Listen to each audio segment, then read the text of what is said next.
এখন বাজে হচ্ছে 1:30। তো 1:30 বাজে এই রাতে আমি জ্যাসিকে নিয়ে বসে আছি। হুট করে দেখলাম জ্যাসি আমার মাথার সামনে ঘুরঘুর করতেছে। তো দেখে তো বুঝেই গেলাম জ্যাসির সময় হয়ে গেছে। তো এই যে ওর বাচ্চা হচ্ছে, চলেন আপনাদেরকে দেখাই। জ্যাসিকে হচ্ছে বাবা, খারাপ লাগছে, অনেক খারাপ লাগে না মা? মা হয়তো মুখের কথা না বাবা। কোকো এই সময় তো মারাই গেছে মা। তুমি কিভাবে সহ্য করো বাবা? হুম, এত কষ্ট। এবার সুন্দর করে বাচ্চাগুলো বের হয়ে যাক মা, আমি তোমাকে স্প্রে করিয়ে দিব।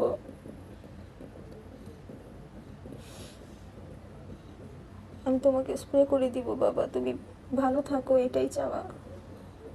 কোকোর মতো যেন না হয়, তুমি থাকো আমার কাছে সব সময়। অনেক কষ্ট হচ্ছে বাবা। হুম।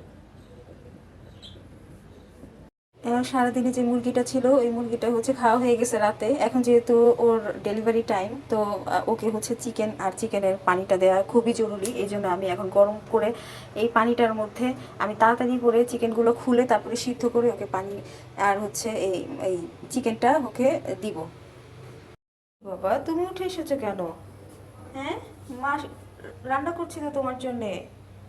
খাবার খাবা না? রান্না করছি, তুমি উঠে এসেছো কেন?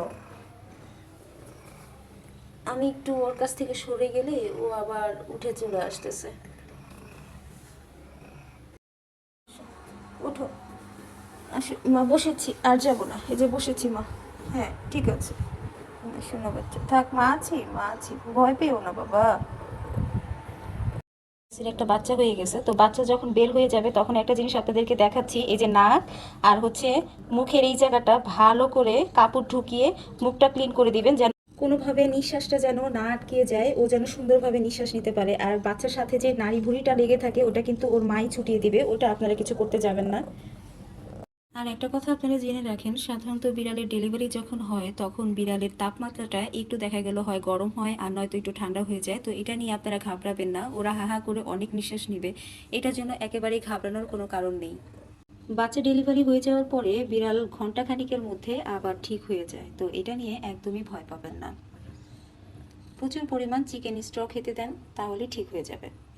তো বিড়ালের ডেলিভারি টাইমে এই চিকেন সহ চিকেন যে স্ট্রটা এটা দেওয়া খুবই কার্যকরী। কারণ হচ্ছে বিড়ালের ডেলিভারি হওয়ার টাইমে যে বাচ্চাগুলো পুশ করার পরে মানে পানি শূন্যতা দেখা যায়, এতে হয় কি পেটে থাকা আরও যে বাচ্চাগুলো সেগুলো যদি পানি শূন্যতায় পড়ে যায় পরে কিন্তু প্রবলেম হবে। এই জন্য আমাদের এই খাবারটা ওদের দেওয়ার খুবই প্রয়োজন। তো আলহামদুলিল্লাহ 40 মিনিটের ভিতরে জাসির প্রত্যেকটা বাচ্চা সুস্থ সবল হয়েছে। আপনারা সবাই জাসির জন্য দোয়া করবেন। কয়টা বাচ্চা হয়েছে সেটা এখন আর বলছি না, তবে 13-14 দিন পর মানে 15 দিনে আমি হচ্ছে আপনাদের সাথে এই বিষয়টা শেয়ার করব।